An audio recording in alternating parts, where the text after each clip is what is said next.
तो आज हम पढ़ाई करेंगे चैप्टर नंबर 14 की, जिसका नाम है सबसे अच्छा पेड़। ये है वो एक स्टोरी है।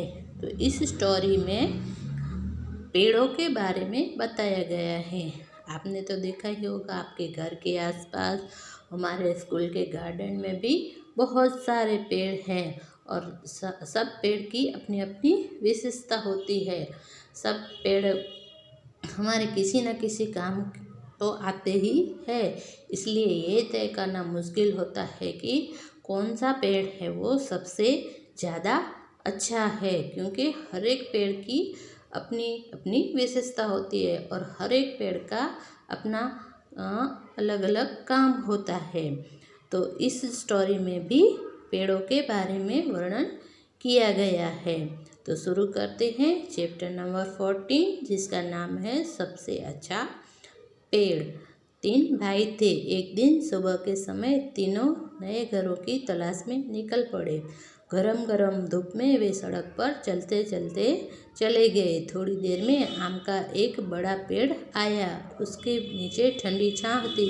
तीनों भाई उसके नीचे आराम करने लगे। तो 3 भाई थे और तीनों भाई अपने घरों की तलाश में निकले थे। उनके पास घर नहीं था, इसलिए वो कहाँ पे रहे ये सोचकर, वो कहाँ पे अपनी झोंपड़ी बनाए ये सोचकर जो जगह की तलाश में निकले थे। तो दोपहर का समय था और गरम गरम धूप थी। तो इतने में एक जो था वो आम का पेड़ आया। तो तीनों भाई थे वो आम के पेड़ के नीचे बैठ गए।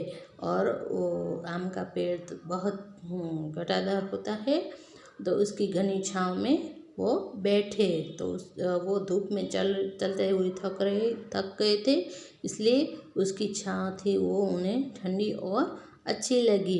पेड़ के पके आम तोड़ तोड़ कर ये मीठा रस चूसने लगे। बड़े भाई ने कहा, भाई मुझे तो यही जगह पसंद है। आम के पेड़ से बढ़कर क्या हो सकता है।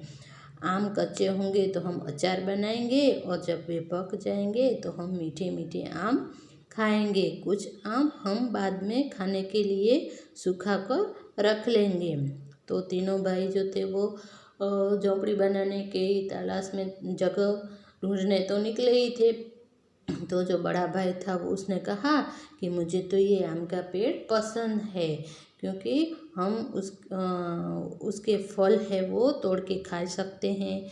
जब आम कच्चे होते हैं तो हम उसका अचार बना सकते हैं और कुछ हम जो है वो सुखा कर बाद में खाने के लिए रख भी सकते हैं। इसलिए ये आम के पेड़ वाली जगह मुझे पसंद है, इसलिए हमें आम के पेड़ के नीचे रहना चाहिए। पहले भाई ने आम के पेड़ के नीचे एक झोंपड़ी बनाई और वह वहीं ठहर गया, लेकिन उसके भाई वहाँ नहीं ठहरे। वे आगे चल पड़े। चलते चलते उन्हें केले के कुछ पेड़ मिले। तभी आसमान से एक काला बादल गुजरा। तो एक जो भाई था उसको आम का पेड़ पसंद था, इसलिए वो वहीं पर झोपड़ी बना के रुक गया। अगर उसके दूसरे 2 भाई थे वो वहाँ पे नहीं रुके और वो आगे चल दिए। तो चलते चलते उन्हें एक केले का पेड़ मिला और तभी आसमान से एक काला बादल गुजर रहा था। टप टप पानी बरसने लगा। दोनों भाई ने केले का एक एक पत्ता काट लिया। उसके साए में उन पर पानी नहीं गिरा। जरा देर में बादल चला गया और बारिश रुक गई। तो वो चल रहे थे तो बादल गुजरा और बारिश शुरू हो गई। तो उन दोनों ने केले के पेड़ से उसका पत्ता निकाला और उन्हें छाते की तरह इस्तेमाल किया।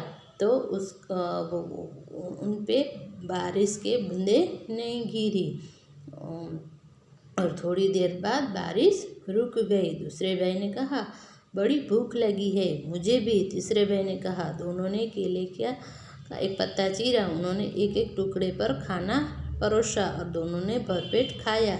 उसके बाद एक एक केला भी खाया। तो वे दोनों चलते चलते थक गए थे और दोनों को भूख लगी थी, तो उन्होंने केले का पत्ता था उसको चीरा और उस पर खाना रख कर खाया। तो थाली की तरह उस पेड़ के पत्ते का इस्तेमाल किया और उसके बाद खाने के बाद दोनों ने केले भी खाए। दूसरे भाई ने कहा, मैं तो यहीं पर घर बनाऊंगा, केले के पेड़ से अच्छा क्या होगा।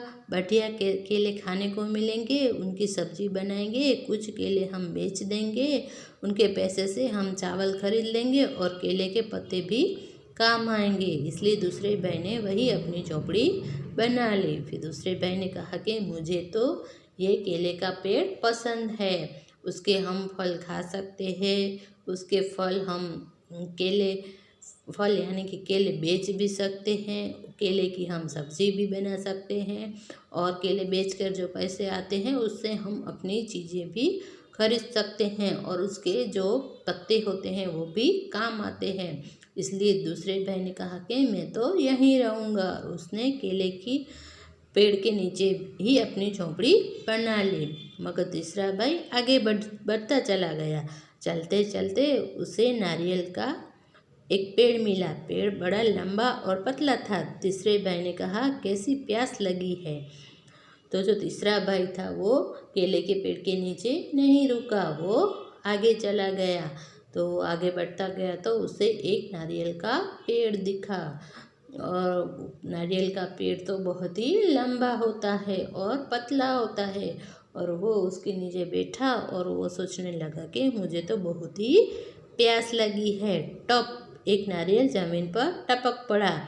तीसरे भाई ने अपना चाकू निकाला, खर नारियल की चटाई साफ हो गई। फिर उसने नारियल के छिलके में छोटा सा छेद किया और उसका ठंडा मीठा पानी पिया। नारियल के पेड़ की छोटी सी छाह। तीसरा भाई उसी छाह में बैठ गया और सोचने लगा। तो जो तीसरा भाई था उसको प्यास लगी थी तो वहाँ ऊपर से एक नारियल गिरा और वो उस नारियल को साफ करके उसमें से जो मीठा पानी होता है उसने वो पानी पिया और नारियल के पेड़ के नीचे बैठ गया और सोचने लगा। आम का पेड़ बहुत बढ़िया होता है और आम भी बड़ा अच्छा फल है। केले का पेड़ बड़े आराम का काम का होता है और केला खाने में अच्छा होता है। तो वो सोचने लगता है कि सबसे पहले उनको आम का पेड़ मिला था तो उसने सोचा कि आम का पेड़ भी बहुत ही अच्छा होता है और उसका फल तो कितना मीठा होता है। फिर उसने सोचा कि केले का पेड़ भी बड़े काम का होता है और केला खाने में भी अच्छा लगता है। फिर आगे वह सोचता है पेड़ नीम का भी अच्छा है, उसकी दातुन बड़ी अच्छी रहती है। घर में कोई बीमार हो तो लोग नीम की टहनियाँ दरवाजे पर लटका देते हैं। मेरे पास नीम का पेड़ हो तो मैं उसकी टहनियाँ बेच सकता हूँ और पेड़ मुझे ठंडी छाँव भी देगा। अगर कहीं मेरे पास रबड़ का पेड़ होता तो मैं अपना चाकू निकालकर पेड़ की छाल में एक लंबा चीरा लगा देता, चीरे के तले में से एक प्याला रख देता, पेड़ के दूधिया रस को मैं प्याले में भर लेता, रस को पकाकर मैं रबड़ बना लेता, रबड़ में बेच देता। रबड़ से लोग गुब्बारे, टायर और तरह तरह की चीज़ें बना लेते। तो वो तीसरा भाई था वो पेड़ के नीचे बैठकर सारे पेड़ों के बारे में सोचने लगा कि नीम का पेड़ भी अच्छा होता है। फिर जो है कि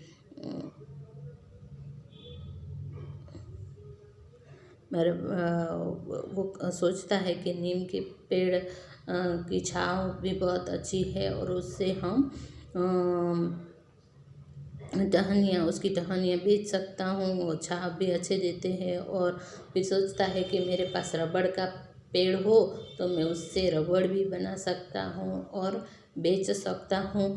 तो इस तरह से वो पेड़ के नीचे बैठकर दूसरे पेड़ों के बारे में सोच रहा था। अच्छे पेड़ों की क्या कमी है, नारियल के पेड़ की ही सोचो। नारियल की चटाइयों को काटकर मैं मोटी डोरियाँ बना सकता हूँ और डोरियों में से मजबूत चटाइयाँ भी बना सकता हूँ। रस्सियों और चटाइयों को मैं शहर के बाज़ार में बेच भी सकता हूँ फिर वो सोचता है कि पेड़ तो सभी अच्छे होते हैं।